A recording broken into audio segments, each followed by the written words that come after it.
အာရယပူဇော်ထုကိုခိုင်တော်မူထိုက်သောမြတ်စွာဘုရားအာရဟံကိလေသာကိစေတော်မူသောမြတ်စွာဘုရား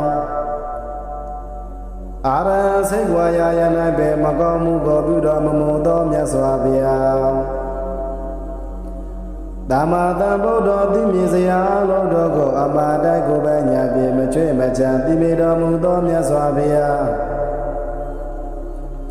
ဝိဇ္ဇာသရဏတပံသောဝိဇ္ဇာသုံးပါးဝိဇ္ဇာ7ပါးจิตတိလ15ပါးတို့နှင့်ပြည့်စုံတော်မူသောမြတ်စွာဘုရား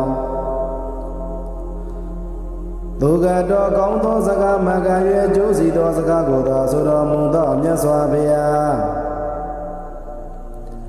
လောကဝေဒုတတ္တလောကဩဃတလောကသင်္ခါရလောကဆိုအပ်သောလောကသုံးပါးကိုသိမြင်တော်မူသောမြတ်စွာဘုရားအနောင်တရပုရိသဓမ္မတရတိဆုံးမတိုက်တော်တရဝါတို့ကိုအတုမစေဆုံးမတော်မူသောမြတ်စွာဘုရားတထာဒေဝမနုဿာနာနတ်လူတို့၏ဆရာတဆုဖြစ်တော်မူသောမြတ်စွာဘုရား